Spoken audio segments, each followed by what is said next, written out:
Good evening and thank you for joining me. My name is Angelo Kishmish. I am a communications specialist at Capital A Consulting, and I'd like to take a moment to speak with you on the issues facing Nikola Motors following the events which took place in September of 2020. So without further ado, let's get started. Nikola's dream, creating the future of transportation. Our goal today is to improve Nikola's brand image following recent events. The date is December 9th, 2020, and again, this presentation is brought to you by Capital A Consulting, LLC. Before we dive into the main issues, let's take a brief look at an overview of the company. Nikola Motors was founded by Trevor Milton in 2014 in Salt Lake City, Utah. The technology company and auto manufacturer's competitive strategy is differentiation, which can be seen in the proprietary hydrogen fuel cell technology and patented vehicle designs. This strategy is also shown in Nikola's mission statement, which can be found on nikolamotor.com's website. In 2019, the company purchased a large parcel of land in Arizona, which will be built into the company's first auto manufacturing facility. They expect the plant to be completed in early 2021, with the first vehicles to come off the assembly line at the end of that year. Now to get down to why you are all gathered here today. The month of September proved to be a difficult one for Nikola Motors as several news articles came out in rapid succession, each of which requiring a separate response by Nikola's communication team. Firstly, we have the reputation-tarnishing Hindenburg report, which was published by notorious short sellers Hindenburg Research on September 10th of this year. For those of you who do not know what a short seller is, it is a trader who profits when the stock price of a publicly traded company falls. It is essentially the opposite of an investor who looks for upward potential.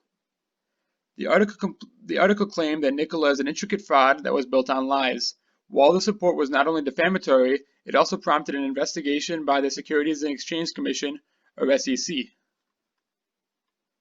A little over 10 days later, Nikola was dealt another blow as chairman and founder of Nikola Motors, Trevor Milton, announced that he was retiring, which was reported by the New York Times.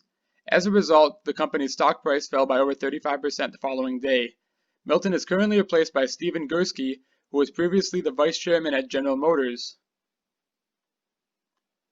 Not 10 days later, Don Kopecky at CNBC reported that the ex-chairman, Trevor Milton, is facing allegations of sexual abuse by two women who he had known prior to his time at Nikola Motors. Many believe he left his position as chairman to distance himself from the company because he still owns 33% of Nikola's outstanding shares. As a result, we should fully cooperate with any investigations against Trevor Milton, as well as allow all Nikola employees the opportunity to voice any complaints. As you all know, we cannot take such issues lightly. Before we get into my consulting firm's recommended course of action to respond to these events, I think it is important to remind ourselves of the stakeholders who have been affected and who could be affected by our response. Firstly, we have the hundreds of institutions which have been buying up Nikola's stock in large quantities. I will talk about them more later. Next, we have the fans and potential consumers of the company who will be hoping to see our products on the road in the near future. We must also consider the well-established companies we have secured partnerships with in the past few months. These companies still see our potential and they will be imperative as we move forward as a brand. And last but not least, we have our amazing employees who expect Nikola Motors to continue towards the goal of clean, renewable energy. Our consulting team has developed a three-point strategy to help resolve the current communication issues which are jeopardizing Nikola's future.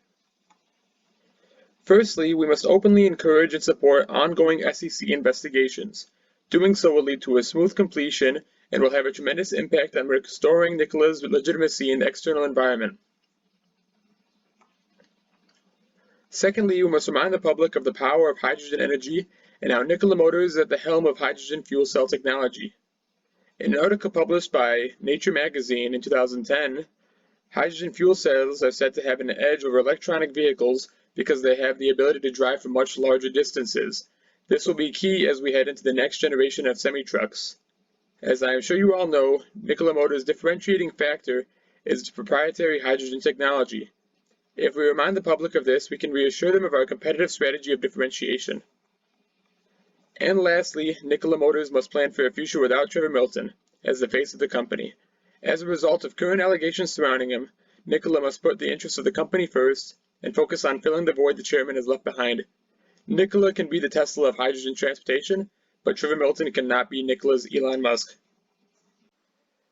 As we wrap up, Here are some positive notes to consider. In a report done by the Detroit News on December 9th, GM is still in contract with Nikola Motors, which means Nikola still has the automaker's trust and support. Also, as a result of research conducted on Yahoo Finance, Nikola is currently trading 63% below the average target price of several reputable analysts. And lastly, institutional investors such as Vanguard Group, Fidelity, and BlackRock Incorporated are still holding hundreds of millions in shares and could buy more to lower their cost average following the price drop. To conclude, the report made by Hindenburg Research has caused large-scale public distrust, which must slowly be won back. Trevor Milton's resignation leaves a large void to fill as he was the face of the company. The company's current stock price does not resemble the company's full potential, and to make the public realize that, we must continue to make technology our main focus and practice patience as our reputation in the external environment is restored. Thank you all so much for joining me. This concludes my presentation, and I look forward to working with you all on the implementation plan. If you have any further questions, feel free to contact me at the phone number or email address shown to you on the screen.